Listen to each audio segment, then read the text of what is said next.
Hi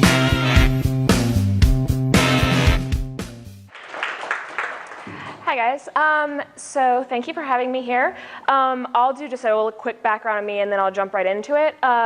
I lead a group of people that do analytics and attribution. So my focus is really understanding user behavior on a site, how they interact with it, and then what I like to say rather cavalierly is just stalking them on the internet. That's all I do. And so how do I capture that information? How do I understand exactly what everybody's doing across the internet? And then based on that, turn that analysis over to designers and developers and other creatives to do really good things and enhance their content. So that's me. So I'm going to go through a range of different techniques in user behavior and how to do this tracking. I know that this room is probably full of people that have a wide range of experiences, so I wanted to give something at every different level. So I'm going to go through 5 different techniques that I like to use, and hopefully one or a couple of them meet you at where your level is within your organization. So I'll go through those really quickly, and then we'll go into them in more detail. So first one being heat mapping tools. Using heat mapping tools, user recordings, and scroll maps to understand user behavior and really get into that qualitative data. The second one being able to create content groupings within Google Analytics to understand how groups of content behave different than each other. The third, creating scroll depth tracking through Tag Manager, so understanding how far users make it down a piece of content. And then this is more just a personal ethos of tracking every single thing that happens on a site, even if it's not your desired action. And then the last thing, and kind of going in increasing order of complexity, matching those front-end actions or what happens on the website to what happens once that lead or user reaches a sales team. So the first thing being understanding those heat mapping tools. So for anybody that doesn't have familiarity, there's lots of different tools out there that offer heat mapping. My personal preference is Hotjar, and what it does is it allows you to you're able to see how users are interacting with your site. So here's an example of how heat mapping would work. We would have 2 different versions of a page. The primary difference between them is the color of the button. And what you're able to see within Hotjar is how the click-through rate on the call to action changed with that button. So there's positives of this. It gives a really good visual. It makes it really easy to understand for all different people, whether they're your stakeholder that really want a quick snapshot or if you want the more detail of the numbers. I guess the negative here is this is sample data. So this is really only 2,000 sessions in a site that gets tens of thousands of sessions. So this data could be misleading if you're only looking at a sampled, but if all you have is heat maps, that's great. That's a step forward from other people. So this is a good way of doing heat mapping. And then Google makes it really easy to apply these to your site, and Hotjar works right along with Google. So what you have to do, it's really straightforward. When you create Hotjar, there's actually free versions of it, so anybody can get Hotjar. All you're doing is you're getting your site ID. Google Tag Manager has tags available that are just for Hotjar, and all you have to put in is this code into this place. And then from there, within Hotjar, you're just saying, hey, I want to get a heat map on this page, start recording for 2,000 sessions. And you get a good snapshot very quickly. The next thing is increasing in complexity is user content groupings in Google Analytics. So content groupings are on a site if you want to clump groups of your site together because they're similar. So for example, let's say you have blog content and you have product pages, and you want to look at those 2 groups separately, but not necessarily the individual pages within each. Google lets you do that. So here's an example.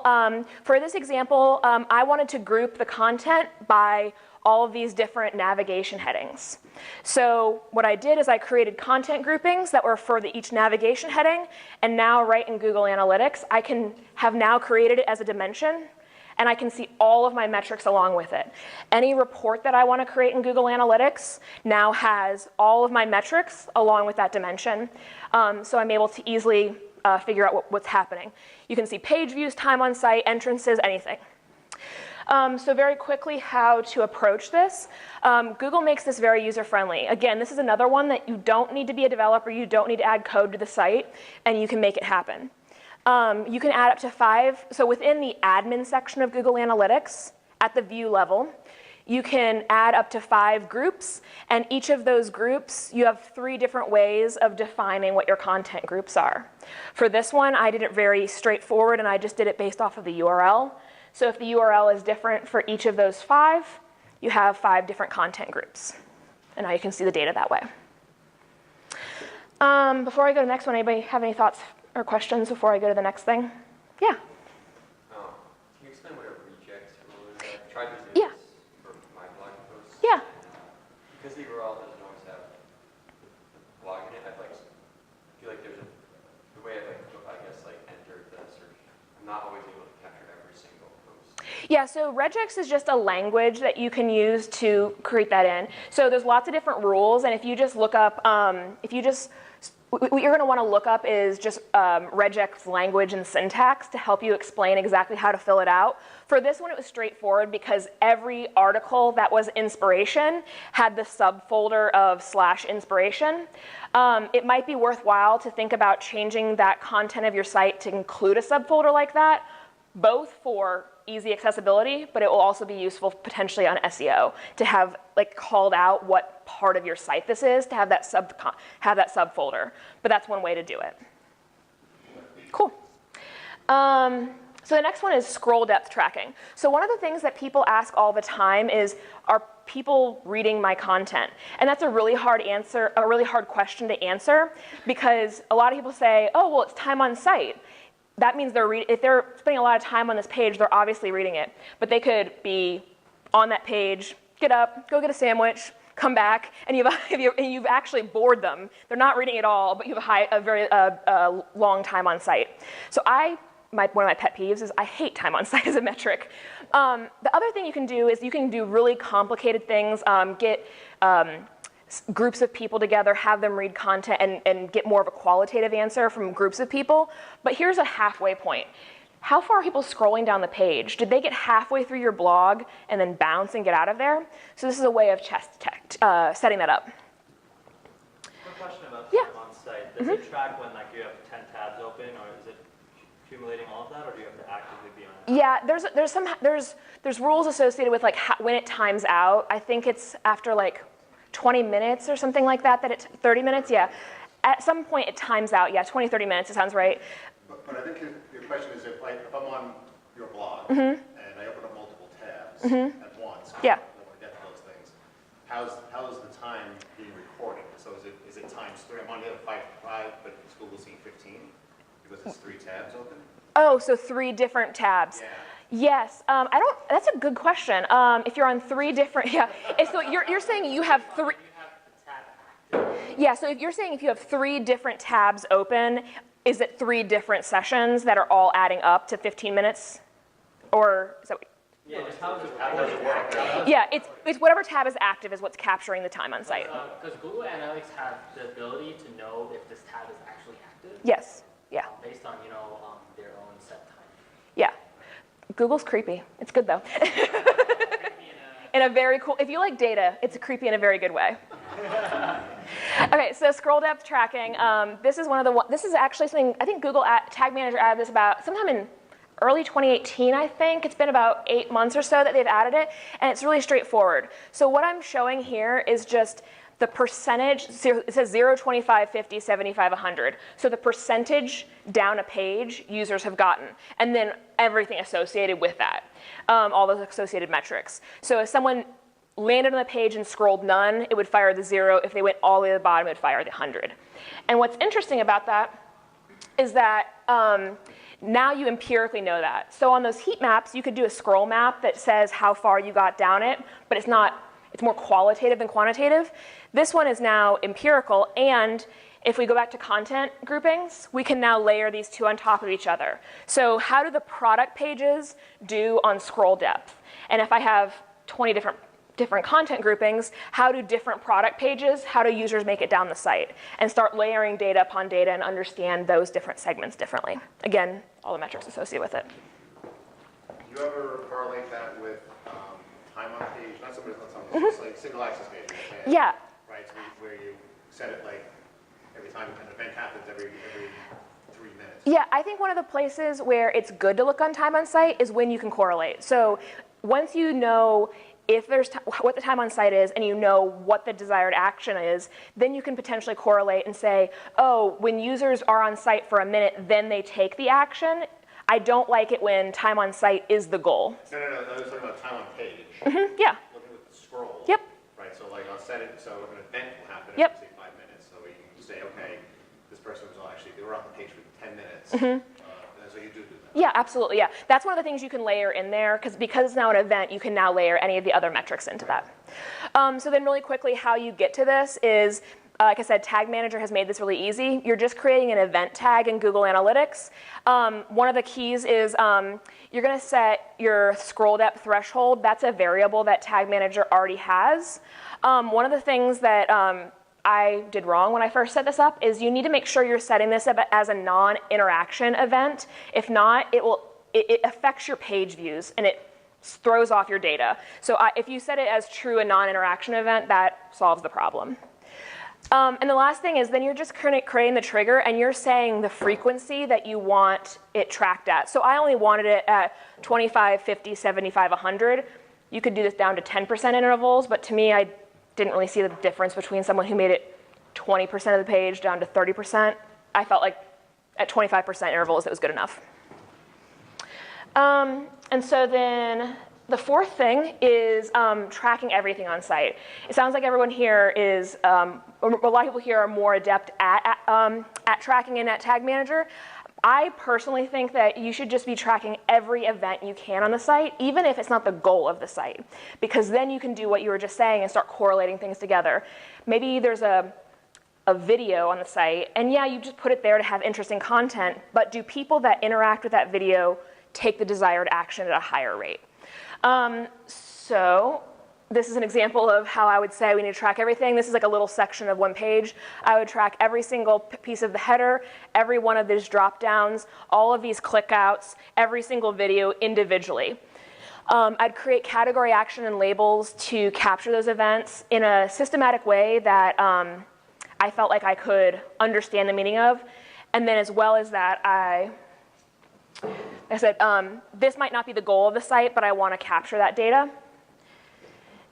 And then the last thing being, now when we're talking about layering on top of each other, now I can look at the event label of this and look at it by landing page. I could also look at the event label and see, maybe I looked at the event label of this, but I looked at the content groupings, and I saw what content groupings had what actions, and then how did that relate to the goal. Layering, again, all these things on top of each other and start drawing comparisons and correlating all this data together. And so the last one is the wrong way. Oh, sorry. Explain it.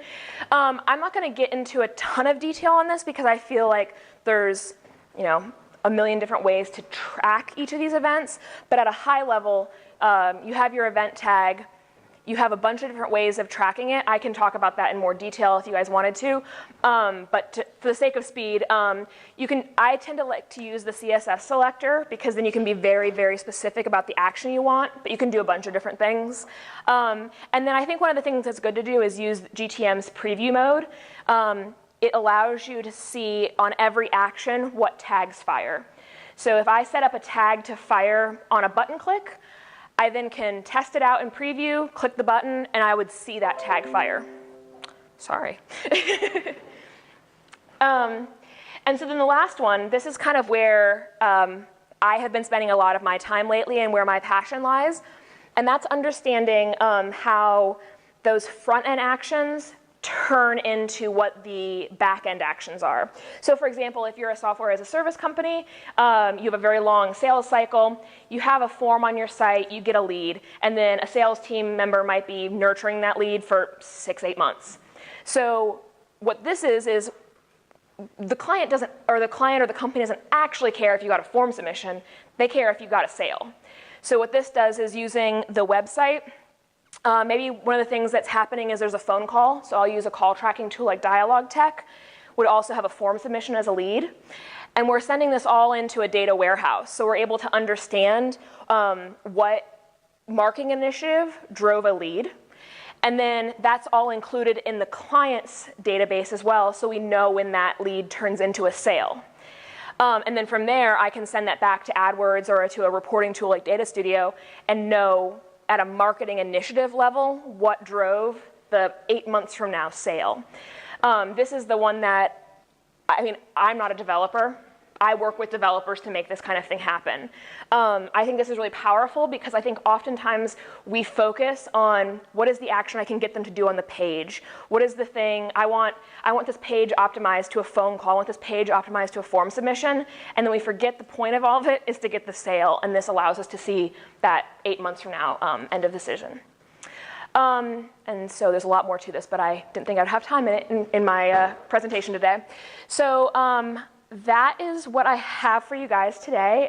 Happy to talk about questions, anything you guys want to discuss in more detail. At a high level, how does the connection between Dialogue Tech and the website and phone call?